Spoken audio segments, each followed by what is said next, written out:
All right, so stocks finished this week on an upward bias here, following through somewhat on yesterday's breakout move. Nice, good breakout move yesterday. The question is, did we follow up enough? Was this rally over the last 4 days enough to have us finish this intermediate pullback that we've been on the S&P 5 finally on the S&P 500? Do we have enough people thinking that the pullback is over with? And what's the danger in that? We talked about that on Monday, actually, that this idea that we can rally into the end of the week and that the intermediate pullback won't start until people think it's already done. Do we have enough people thinking it's already done today? I don't know if you've been paying attention to financial media or Twitter, but it sure seems like that's the case. So we're going to break it down from a charting perspective and see whether or not the indicators tell us that this was a good bullish bounce, or was it just a technical bounce, a bearish technical bounce? So I'm going to break all that down. We're going to take a look at it. When you're uncertain, it opens up the door to more neutral type strategies, ideally in stocks that are neutral trends themselves that are not really trending one way or the other either. So we're going to do that for our trade idea today. Show you how I did that. So let's go ahead and get started. Today is Friday, September the 24th, 2021. This is the Market Outlook from MarketScholars.com. My name is David Settle. All right, well, let's take a look at the S&P 500 with the Market Forecast Indicator. You can see the intermediate line has turned back up again. That's why we have the light green shading over the last couple of days here. Nice, good rally. Yesterday in particular, the breakout didn't quite follow through. You notice we kind of stayed in the upper half of the range all throughout the day today. Ended up with an inside day. We'll take a look at that more here on another chart, but it did at least help keep the near-term line bullish. Now you notice the near-term line didn't quite get up above this little 90 level here. This is the level on the chart that kind of signal. You can see when you're bullish, these blue peaks get really strong, and not quite getting there yet. Now, of course, we're just barely turning bullish, and we might, if we follow through with a good breakout move above all these highs on Monday, then here we go, right? We are looking really, really good at that point. But as of right now, we're hitting up against that moving average. We are back above the 23% retracement. So, again, it wasn't,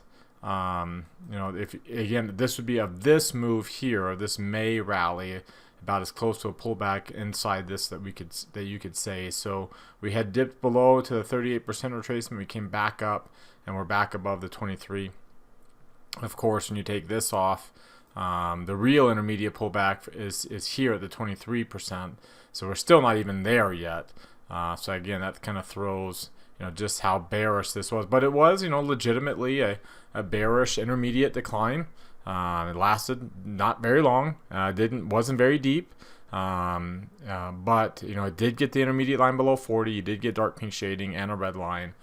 According to this chart, by definition, that was an intermediate decline. Now, of course, again, for some perspective on what intermediate declines really look like, you can see some of these other times where you've got dark pink shading and a red line for a little bit longer. The intermediate line dips below 40, a little bit bigger dips than what we saw here. But I mean, compare this to like this one, and you can see it's not very much. Compared to this over here on the right, to like these two, which are kind of normal intermediate declines, and you can see it's not very much of one. And again, compare this to like some of these, not necessarily in 2018, both of those are kind of market sentiment declines, but you can see in 2017 a few intermediate declines. Looks very similar because we're in a very similar environment from a low volatility standpoint. We did not get above the moving average. As you can see, we're still just a smidgen below it, about 0.25% below it according to the PPO down there. There's that 2.5% mark. That's an important level to get through to actually be on an intermediate decline. We actually did get a smidgen below it, 2.55, 2.57, but not quite all the way. Looking at the Dow Jones Industrial Average, which has been the one that's been on the intermediate decline the longest, it's a nice little increase it's had. So it actually did have an intermediate pullback here. So the red line here off of that June low actually is a legitimate intermediate decline. You can see this whole entire level is inside the 0 to 23% retracement of the whole entire red Fibonacci retracement series is inside the 0 to 23% gap of the this one of the Halloween low point, the one that the S&P 500 is on. Because remember, the S&P 500 did not get a pullback here like the Dow did. Didn't get the intermediate line below 40. But this time it did, and you can see, like the S&P, like your near-term line got up above 80, didn't quite get above 90, got to 89, close. The momentum line didn't spike up to high levels. In fact, the momentum line kind of stayed here, off of the highs multiple days. You notice we are back above the 38% retracement of this rally, but we're not back above the 23%, which is what ends the retracement, right? The retracement begins when you get inside of the dotted gap, the dotted channel between 23 and 78. It ends when you get out of it, either out of it to the upside or out of it down here to the downside. So technically, we're still in the retracement zone, and we are outside of this Fibonacci zone, the 38 to 62 level, where there's support at the top and the bottom of that. So the intermediate line is rising, but still in bearish territory. You can see we're still below, even more below the moving average, twice as much as what we saw on the S&P 500. The NASDAQ 100, let's go back to a daily chart. Got back to its moving average. It's kind of flirting with it. It's right at this negative level. It is a smidgen above 90 on the near-term line. So the strong near-term level. The intermediate line never did get in the below 40. So this is technically not an intermediate pullback. You can see we don't have the red line, dark pink shading there. We do have a red line. We do have dark pink shading, just not together, which is what signals an actual intermediate decline with the dip of the intermediate line below 40. The market sentiment on the NASDAQ is actually still up here in the upper reversal zone. So it's still pretty bullish on the NASDAQ, not much of an exhale there. And then the Russell is actually above its moving average, more than 0.75% above. It didn't follow through, but it's a good breakout. We broke above a lot of recent highs here yesterday. But like the S&P, the near-term line not finishing at strong levels. As a result, you have a lot of very neutral lines here. The momentum line's relatively neutral. As you can see, it's not really going into any extremes one way or the other over the last week or so. The near-term, the intermediate and market sentiment line, market sentiment's been neutral for a long time. The intermediate line's been neutral now, and it's been spending a lot of time in this neutral zone here lately. So it's really not going one direction or the other either. See, over here, you did get above 90, so you got a really good breakout move. Looks like we could have got something going, but then we just did the reverse, where we dipped below 10 and got a bearish move to the downside. So that's why the NASDAQ can't, Russell can't really break out to a trending move one way or the other, because it flips from one extreme to the other extreme so quickly. And the momentum line you can see is stalling, and the near-term line for that matter is also now starting. The last peak didn't get very high. The last low point, it got into bullish territory, but not into the reversal zone. The last pullback got into bearish territory, but not in the reversal zone. This one got into the reversal zone, but not to to strong bullish levels yet. And you can see, as a result, we're still pretty darn neutral. We're not really, it's as great as this week seemed, especially yesterday's move seemed. It seems like a breakout move, and especially as a breakout move on the 10-year note, as you'll see here later, the yield. But not really on equities yet. We're not really getting a breakout as celebratory as it may have seemed over the last few days, coming off of Monday's decline. At least more than reversing in the case of the Russell Monday's decline there. Let's take a look at their weekly charts now that we're done with the week. One more week left in the month. Let's take a look at the weekly chart here. So we'll come here to the weekly. So after getting a pretty negative week last week, even though it wasn't very much of the size of the candle was only 65 points, so it wasn't very much of a candle there. That we did get ended up with a bullish candle here this week, interestingly enough. And you notice the near-term line still in bearish territory. The momentum line bounced back up, but interesting to see. We hadn't been bearish on the near-term line for a long time. Really, the last time was here when we actually started that intermediate decline, and that time it took a few weeks before we really got bullish again. And we'll see if we get some follow-through on this next week, or if we end up kind of staying down here after, getting a somewhat bullish candle and then trading within the range, if not down to that 23% line, as the PPO has been, or the not the PP the price is converging with the You can see it better if I zoom out. The price is converging here with that 30-day moving 30-week moving average there. But you can see that's the S&P. Remember, the Dow's been a lot more bearish, and you can see its bullish candle, a significant bounce off extreme lows there. The intermediate line still at those high levels. And remember, the Russell, its intermediate line had been in the top of the neutral zone, but not nearly as bullish. It's sitting right at that 30-week moving average, not really going one way or the other on it. You can see that line right there, kind of this 8% marks and previous highs.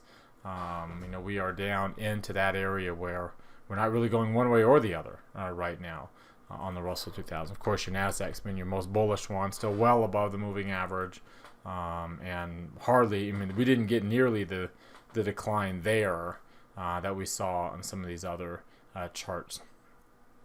Let's take a look now at some of these other indicators. Let's go to the long-term chart, the other weekly chart we look at on the S&P. Remember, there are three things we look for to say we're on a pullback. One is the bearish candles, so a negative number. This is our biggest bearish candle that we've had for a while. Not as big as those, but it's relatively slight. We're not going to be very bearish next week. The candle is going to open up next week around 44.40.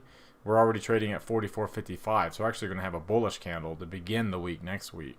So that's going to be done. This is going to pop right back up above zero pretty quickly, because you can see how they can pop really quickly up above zero there. We didn't get so that's one. The second thing is a falling PPO, which we have. The third thing is a red arrow, and we don't have a red arrow. We actually closed up above the 10-week exponential moving average. So so again, the S&P is just like, I am not going down. Like that if all the kind of signs you look for, see, there's the last sign that we had of an actual intermediate decline, negative Hakinyashi, falling PPO, red arrow. So we actually did get it there. That was our last real pullback. Since then, nothing. Even with some attempts here, and remember, this was a pullback on the Nasdaq. So was the other one, right? There was we actually did get red arrows there. And you can see on the Dow Jones, we have a red arrow still. We haven't got the green arrow back yet, so we actually are in a pullback on the Dow.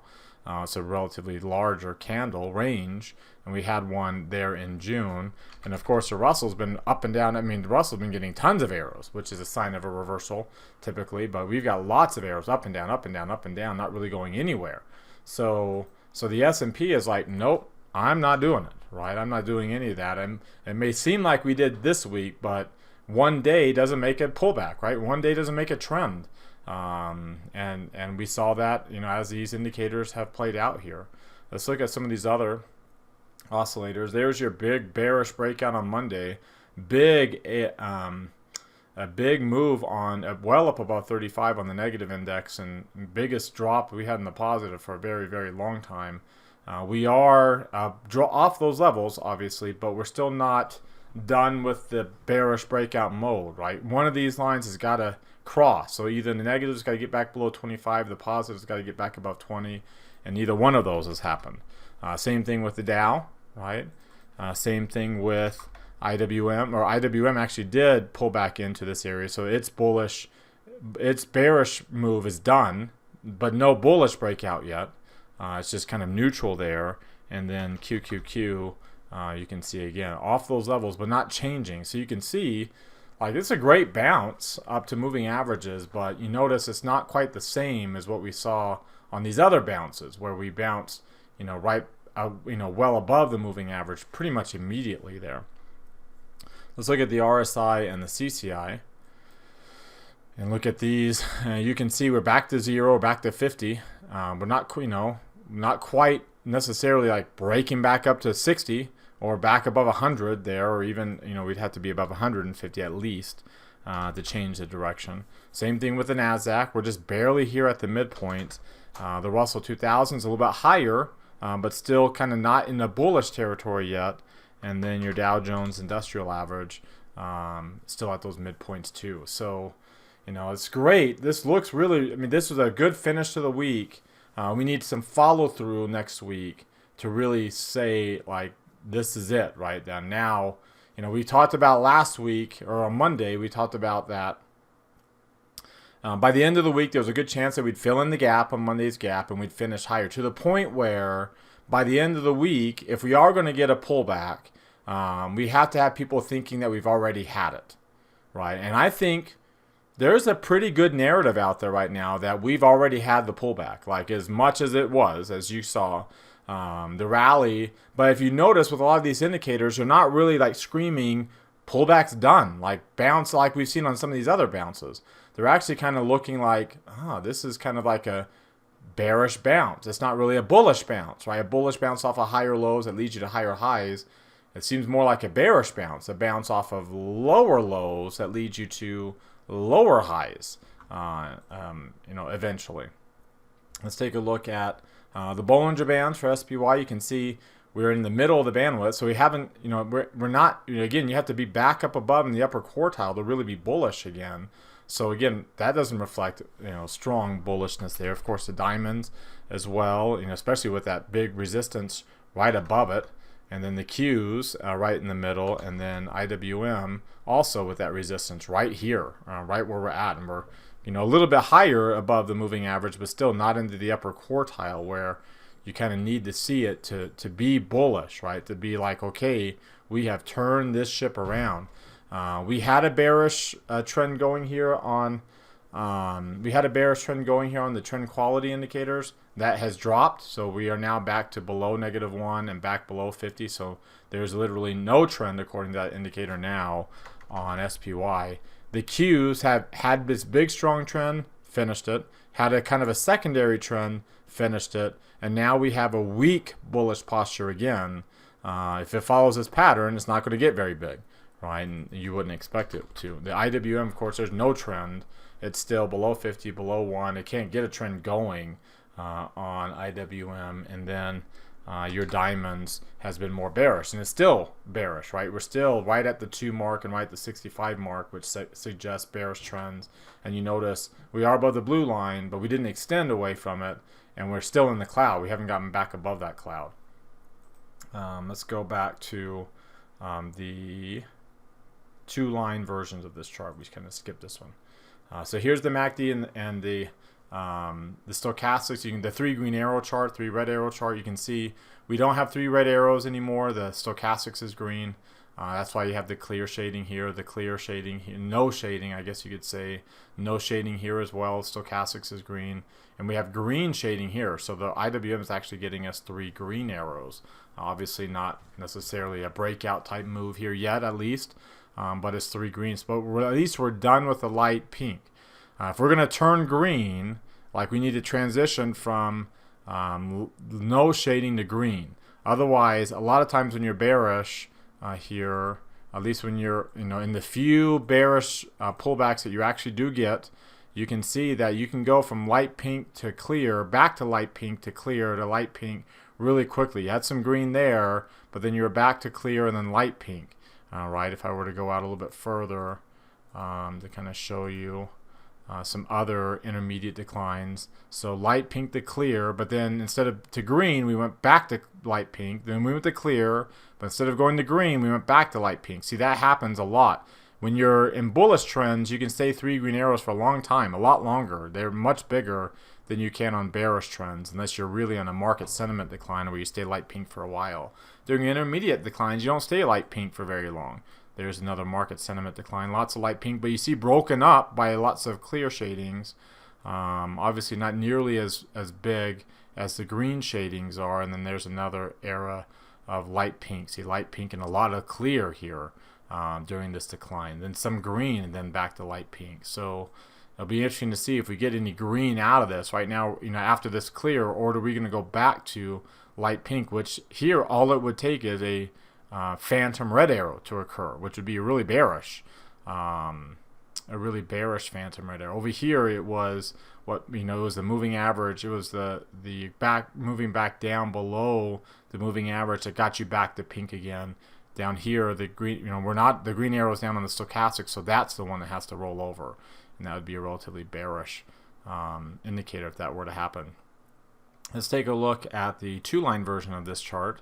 And you can see the bounce back up to the 17-day, a smidgen above it and a smidgen above the 50, not quite breaking out. And so that's the important. I mean, there's a lot of levels here on Monday that we really need to follow through here. So I think you got two scenarios on Monday, kind of at a little bit of an inflection point again. But we got two scenarios where we really break through back above the 30, back above these highs, and we're bullish again. The other scenarios we hold here.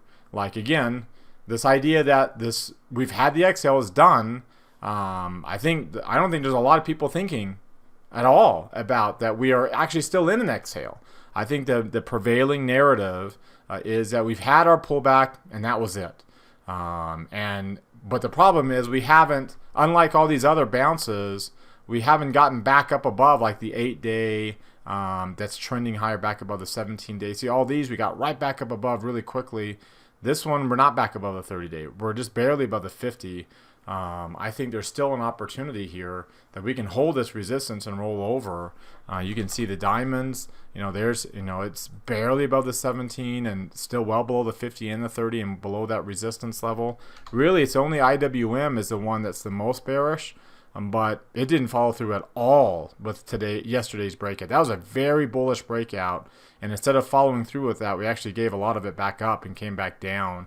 And all these lines are converging with each other right now, including the 200-day. So it's the most susceptible to, if we got back down below the 200, that, it might, this last time we had a good bounce off that 200. This one, if this is all the bounce we get out of it, then that means we're getting, because everybody knows where the 200-day moving average is, and everybody knows, when you bounce off of it. So you get a lot of people buying that rally. We just got a lot less people buying this rally so far. Again, break back down below the 200, and again, that would suggest that it's not good for the Russell 2000. Remember, there's not very much volume down there below the 200-day moving average. Once you get below that 200, and especially once you get below this 23% retracement level and the 162% extension of the COVID drop, you can see there's not very much volume at all down to these Fibonacci levels. That's why I say it's got the poorer margin of safety out of all the major indexes right now. Let's take a look at the intraday chart for today. As you see, the S&P 500 filling in that gap on Monday, getting back up here, but then they're not extending through, and we've got a lot of volume resistance up above us still. So we're definitely not out of the woods yet. We're not going to be forming a new high or a new low anytime soon. We're smack dab right in the middle, actually, of that level. If you take a look at IWM, it's the same thing. We're kind of in the middle. We did get above that volume node, so a little bit better for IWM. And for the diamonds, you can see there's not very much volume down here. We got up to that volume node and couldn't push through, and we got that little gap right there that's susceptible. Like we filled in the Monday gap, that gap is susceptible. We never did fill it in. There's a chance that can be a runaway gap, but more than likely it's more of a common gap.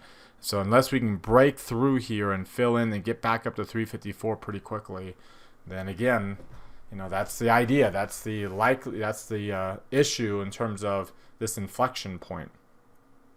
When you look at today's volume and trading, no, not that chart, volume and trading range, here you see today's range was well below the average, just like that.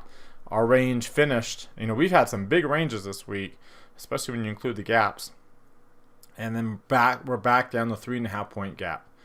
So very, very big drop quickly. And you can see back down. So again, another concern. Like it's one thing to get back up well above the moving average and start losing range and volume. It's another thing to be still below resistance in the moving average and already losing range and volume. That's a little bit of a concern too in terms of how bullish we are. Looking at the volatility index, you can see that, let me put those numbers in context here, right there.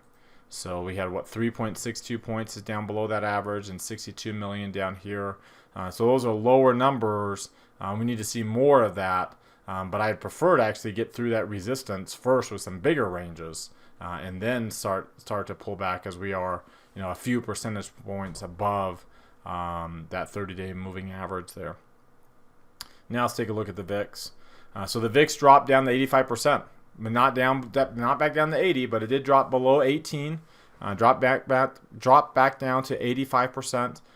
We made a run from 85 up to 100 this week on Monday, but we never did get above 100. You can't have an intermediate pullback without a break above 100. So that also throws into question whether we actually have experienced the pullback or not. And as long as people think we have and that we're done, that's when you actually get the pullback, right? You can't have one with everybody expecting it, because it just, if everyone's preparing for it, it never happens. It has to happen when nobody's expecting it, when people are thinking we've had it, and now they can get more these weak hands especially can get more and more bullish, and then obviously they're the ones that pretty much exacerbate the pullbacks because of the weakness of their hands, so to speak. If you look at the VIX on that moving averages, you can see we did dip all the way back down below the 30-day and the 50-day moving average. So one thing that we have going in our favor for a continuation of this bullishness from this week going into next week is that the VIX got above the 200-day moving average and came right back down below all the moving averages, right? And you can see it generally stays down there. So that's the one sign that we have. You can see over here too, got above the 200, but by the time it came back down below all of them, we had a good, we're able to stay down there for a while. So that's a good sign that we can stay down here for a while, come back into these mid-teens, and be bullish for a week or two. We've talked about seasonality, that this week is generally the weakest week from a seasonal trend in the S&P 500. But it doesn't end the weakness, right?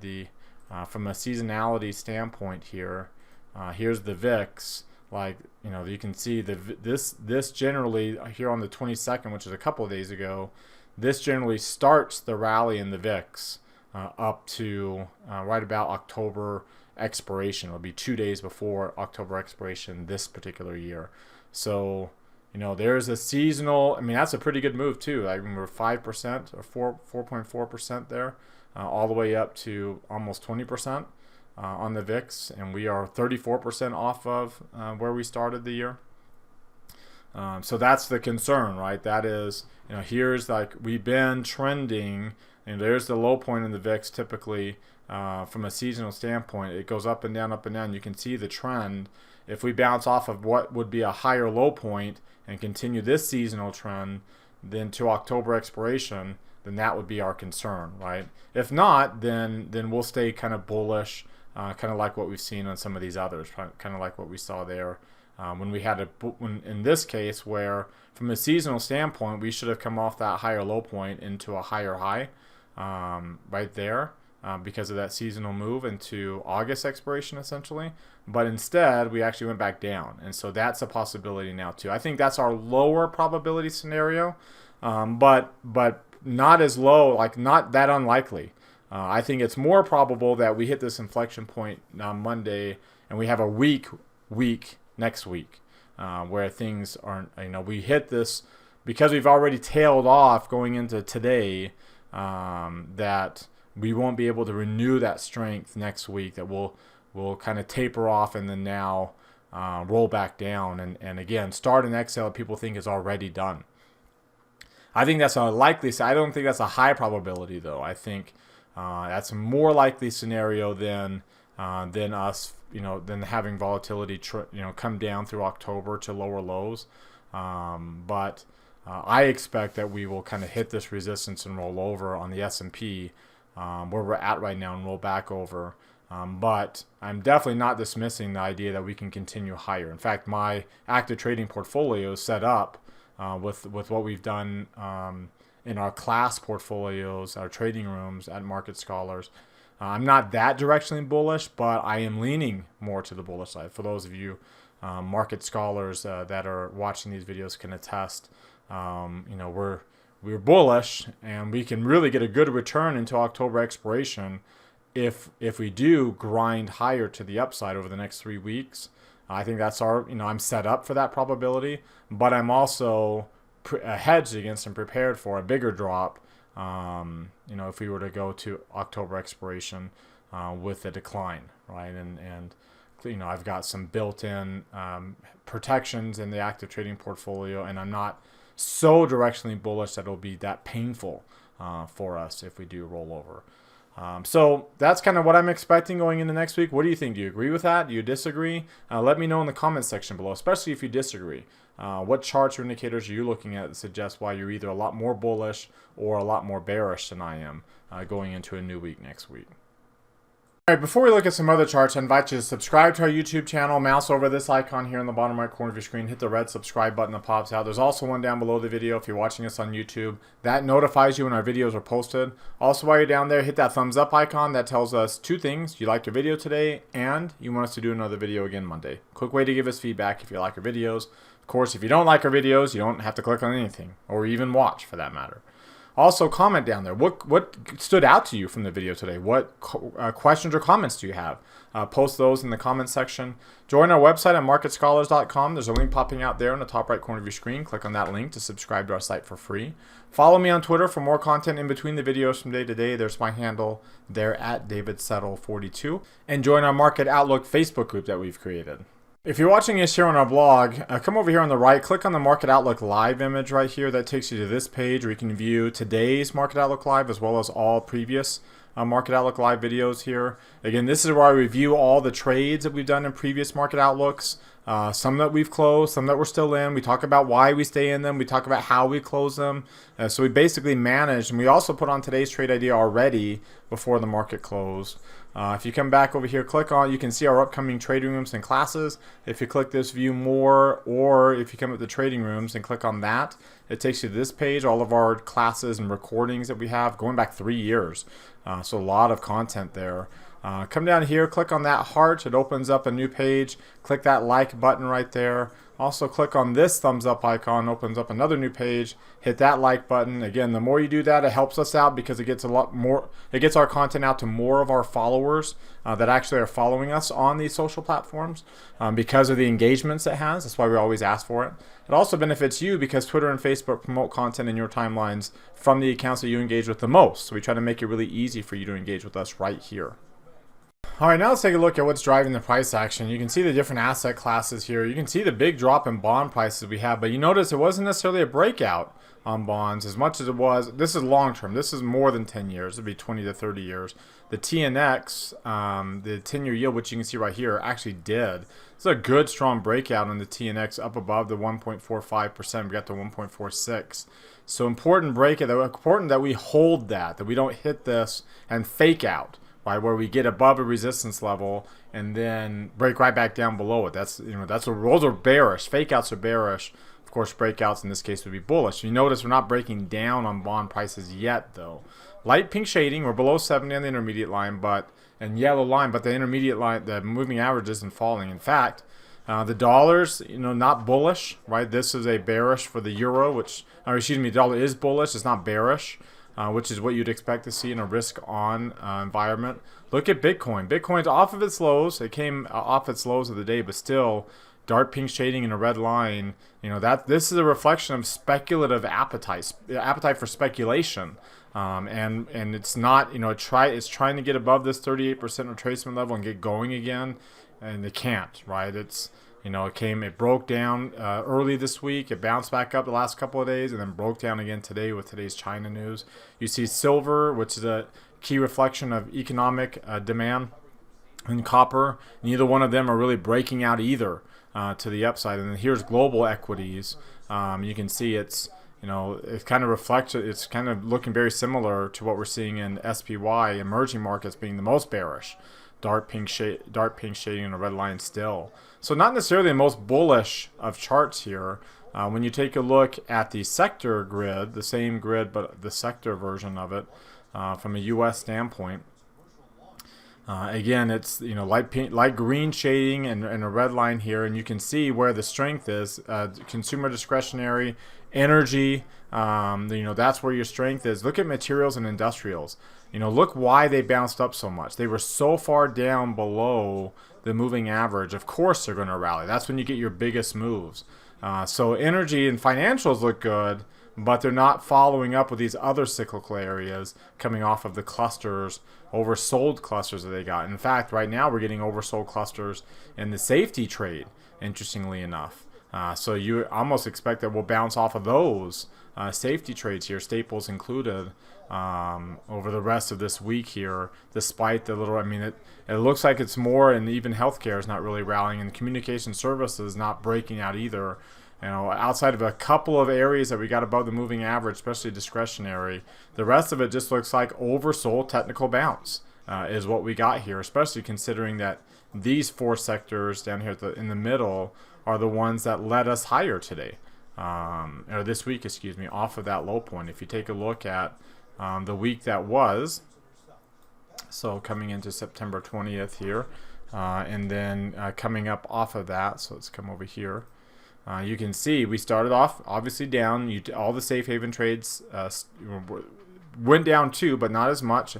Industrials actually held ground pretty well initially on Monday, but then you can see the rally before going into Monday's close, and then now since then, there's your energy and financials really outpacing to the upside, outliers to the upside, and then your utilities and real estate, which were your leaders on the morning of Tuesday morning here, ended up coming down the rest of the week. So a little bit of a risk-on move, but not really a full-on, like there's only the two sectors that have bounced up the most are the two of the weakest sectors out there. And everything else bounced up, but not to breakout patterns yet, right? That can change next week. Again, we're kind of at that point where we can really get going next week. Can energy and financial lead everything up next week?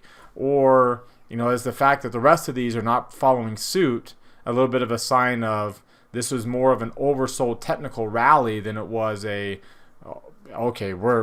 not, that more than oversold technical rally rather than the exhale is done, and now here we go on a new intermediate run. This is not the kind of rally you expect that starts new intermediate runs and a market cap weighted environment where these right now are two of the smallest weightings in the S&P 500.